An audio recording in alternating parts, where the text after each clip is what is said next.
Hey, what's going on guys? It's Young here, and today I'm back in our Fortnite video, and in today's video, I'm going to be showing you guys the best way to improve your graphics in this game to make your game look a lot better. I'm going to show you guys all the things that you're going to be able to do to make your game look a lot better, because I've been asked this quite a few times, and I wanted to make another video showing you guys the things that I do that allow my game to look really good when I'm playing, and also when I'm making my videos. And before we get into the video, I'm going to be giving away 2,000 V-Bucks. So if you guys want a chance to enter this giveaway and win some free V-Bucks, all you guys need to do is to drop a like on this video. Make sure you guys do subscribe to the channel, turn on post notifications, and as well leave a comment down below of either your Xbox gamer tag, your PSN gamer tag, or Epic account.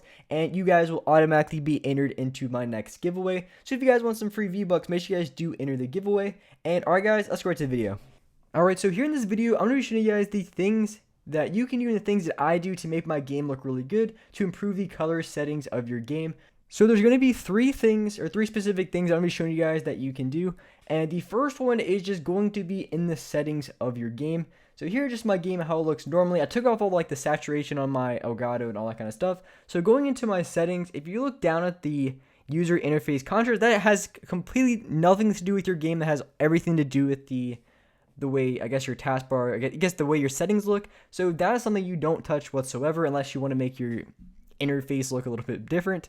So here at the colorblind strength, I just have mine off because I have a bunch of other settings that I changed. So the first one here, and this one is just used by a lot of competitive players. This really doesn't make the game look, I think it makes the game look kind of weird, but yeah, the game looks a lot more bluish, a lot more purple, but this is used by a lot of competitive players because you can see in the zone a lot better and just things like that. So when people practice, a lot of pros practice scrims, they play on this setting here because in creative, they don't have the new storm system like in the game here. So the storm is very, very hard to see through. So a lot of pros will play on that, especially when they're practicing for tournaments and things like that. But the other one is the last. I don't even know how to pronounce. I'm not even going to try to pronounce it. It starts with the T. This is one you can put on, and I know a lot of people do this. It makes your game look a little bit brighter and a little bit more vibrant. Now, this is something that a lot of people who play on console do because there really isn't too much. Well, there is a few other things you can do, but this is the biggest one here, is putting on that last colorblind setting. It makes the game pop a little bit better. It's not a 100% game changer, but this right here will make your game look a lot better, especially for those of you guys who do play on console. And because sometimes you can be a little bit limited on the color settings that you can choose from. So I would give this a try if you currently don't play any colorblind settings and want to make your game look just a little bit better. I would recommend this setting, and there is some other things you can change as well, but this one's the easiest one because it's just in the settings of Fortnite. You just go in there and change that colorblind, and it'll make your game look a lot better. And as far as that third colorblind, because I showed the one with off, and then the other one a lot of pros use, that third one, I don't even know what exactly it's used for. I don't think a lot of people use it unless you're actually colorblind. But as far as colorblind settings, it's about all you can do. So the next option, and this is one that I use personally a lot. This is for those of you guys who play on PC. If you want to make your game look a lot brighter, a lot better, what you have to do is you want to go and you want to window your game. You want to go to the NVIDIA control panel. If you play on AMD, I don't really know exactly where this is at, but on the NVIDIA control panel, which I'm pretty sure a lot of you guys use, you click on that. And as soon as it loads, sometimes it takes a little bit of time because it's kind of slow. Once it loads up, you want to go down into the display.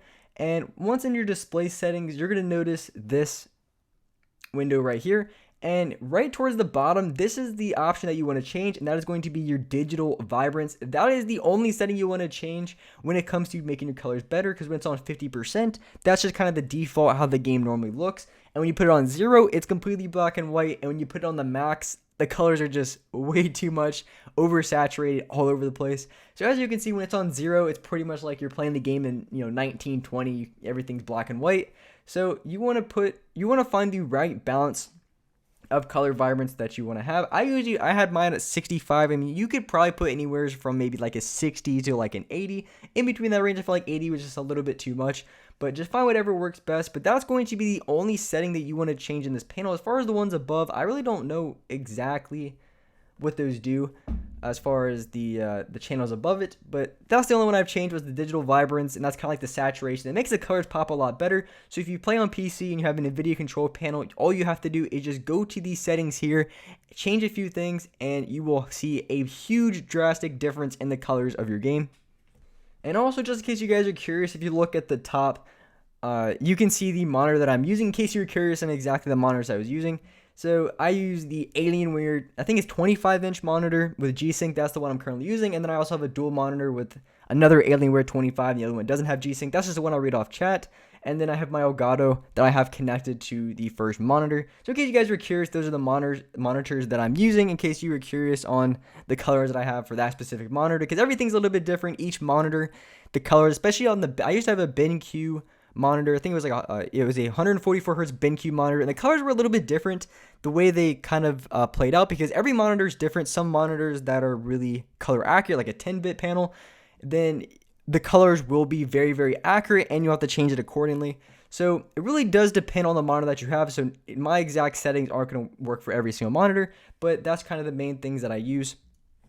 And so the third thing that you can do to change the color of your game is going to be in your monitor settings or in your TV settings as well, depending on what you play on. I'm sure a lot of you guys do play on a gaming monitor, which is a lot better for playing games because the input delay isn't as bad. Because I've been over to a friend's house and I have myself played on 50-inch TVs, 60-inch TVs, and the input delay is absolutely atrocious. I do have a TV myself that I play on from time to time when it comes to other, I guess, single-player games, but that TV is specifically for playing games because I think it has like a 20 millisecond response time, which is about as low as you can get for a TV. You're not really going to get too much lower than that. Most TVs are just so atrocious to play on. It's so laggy, and it's one of those things you really don't notice until you switch from a TV to a monitor. But you can find a lot of the color settings and either your monitor or also your TV settings. At least not every single TV is going to have monitor settings. I'm pretty sure every monitor has color settings, but I don't know if every TV does. They might have small things here and there, but for the TV that I have a ton of options. I can change the contrast, which I always recommend playing between like a 70, usually like a 60 and 70, maybe 75 contrast is really good. You can adjust the brightness, and then you have the saturation in all those colors. But when it comes to the colors that you want to have for if you play on a gaming monitor, the biggest thing that you want to change is the saturation. That's pretty much the digital vibrance that I was showing earlier when I showed my NVIDIA panel. The saturation is literally what is the make or break for the colors popping and the colors not popping. So you want to make sure your saturation is up. You don't want to have it too high because then your game just looks really, really bad. The colors just come out way too much. But once you find the right amount, just put it up to maybe like a 70, maybe even 80 at most. I really wouldn't go too much higher than that. Then your game is going to look very, very good. And one other thing to mention, if you guys play on a monitor, at least on my Alienware, you had a thing where you can change the response time. You had like fast, super fast, like extra fast, whatever it was, whatever it said in the settings. And for all that, all it means is how fast the, I guess, like the pixels register. It has nothing to do with the actual response time of the monitor. And I remember when I put it up, the colors looked really, really weird because what happens is the colors get registered too fast, so they kind of just mess up in a way. I'm not sure the best way to explain it, but you just want to keep your monitor at normal refresh rate because that has nothing to do with the input delay, which is the biggest reason why you get a monitor. It has everything to do with the pixels and the quality of that monitor. So you really don't want to put it up, otherwise the colors will come in too fast. And just like if you have a refresh or a monitor, that's why some people get G-Sync or FreeSync, because when the frames get registered too fast or not enough, then you have screen tearing and things like that. Same thing with the pixels. If you have the pixels come in too fast, then your game's going to look really, really bad. So those are going to be the main, and I'm pretty sure those are the only ways you can change the colors of your game. If there is anything else, definitely let me know. And I did change the colors when I played on console with my Elgato. I had an Elgato setting where I can change the saturation. That's normally what I use, but since playing on PC, I just use the digital vibrance that's in my control panel. Plus, you have the setting for those of you guys who play on console, the colorblind setting to make your game look a little bit better. So hopefully this video helped you guys out in finding the best color settings or just figure out how to make your game look a little bit better than before. Just because I know, especially when I played on console, the default settings, the way the game looked, just looked a little bit dull. It didn't look bad by any means, but it looked a little bit dull. So by changing a few of these settings, it makes the game pop a little bit more, makes everything look a little bit more vibrant, everything look a little bit better. So hope this video helped you guys out. But with that being said, that's gonna wrap it up for this video. If you guys like this video, if you guys enjoyed, make sure you guys do drop a like. Make sure you guys do subscribe to the channel if you haven't already. Turn on my post notifications so you guys are notified for each and every new video.